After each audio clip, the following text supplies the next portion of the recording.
Shalom jemaat yang dikasihi Tuhan. Kiranya kasih karunia dan damai sejahtera dari Allah Bapa dan dari Tuhan Yesus Kristus menyertai saudara-saudara sekalian.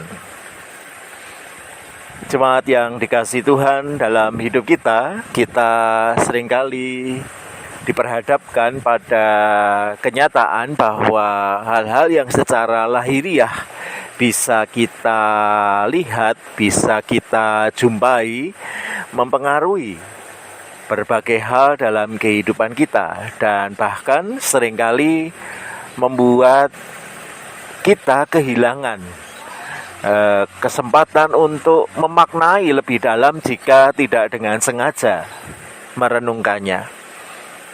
Banyak sekali sekarang ini di dalam kehidupan kita ditunjukkan bahwa hal-hal yang menarik mata, menarik orang untuk melihat dan kemudian menggumuli di dalam apa yang secara lahiriah bisa disaksikan, membuat orang jarang untuk menggali lebih dalam apa yang ada di dalamnya. Apa makna yang tersembunyi di balik berbagai hal yang kelihatan itu.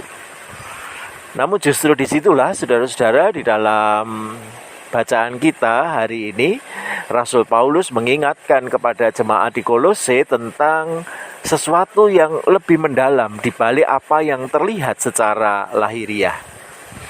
Kolose 2 ayat 11 dan 12 berbunyi demikian.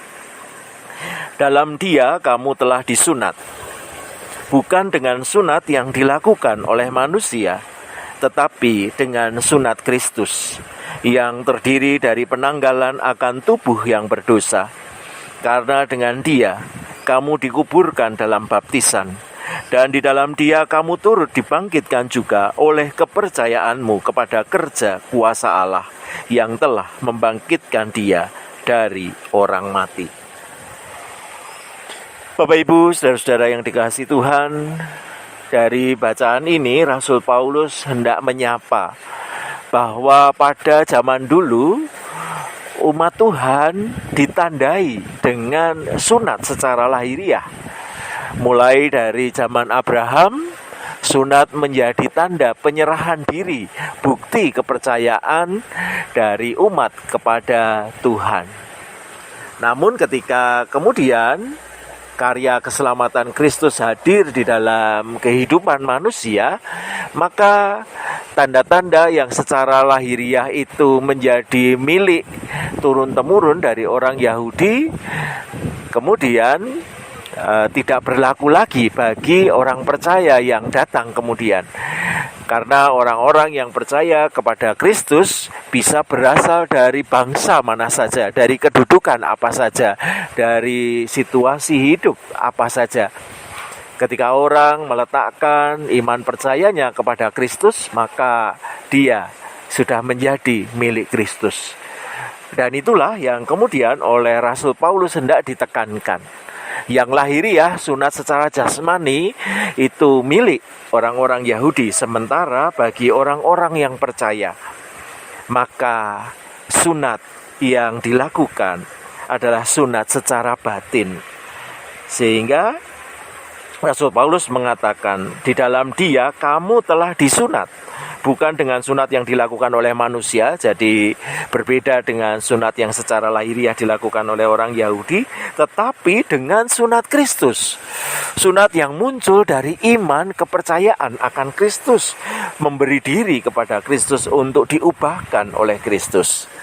Dan disitulah kemudian Rasul Paulus memberikan penjelasan bahwa sunat itu merupakan kesediaan untuk menanggalkan tubuh yang berdosa, menggantikan dengan manusia baru yang diberikan oleh Kristus. Dan penanggalan itu ditandai dengan kesediaan menerima baptisan, dan itu berarti dikuburkan, dimasukkan ke dalam air, dan kemudian ketika keluar dari air menjadi simbol manusia yang baru yang hadir. Dan Rasul Paulus mengatakan, di dalam Dia kamu turut dibangkitkan juga. Oleh apa? Oleh kepercayaanmu kepada kerja kuasa Allah. Kerja kuasa Allah melampaui apa yang terlihat secara fisik manusiawi. Kerja kuasa Allah membuat manusia bisa mengalami pembaharuan di dalam diri, membuat manusia dibebaskan dari sunat lahiriah masuk kepada sunat Kristus dan mengalami kehidupan yang dibangkitkan dari kematian. Dan itu yang membuat manusia yang percaya kepada Kristus disebut sebagai manusia baru, orang-orang yang memiliki kehidupan yang baru di dalam Kristus. Dengan demikian, Bapak Ibu saudara-saudara sekalian yang dikasihi Tuhan, marilah kita mengarahkan diri pada pemaknaan yang semakin mendalam akan karya Kristus itu.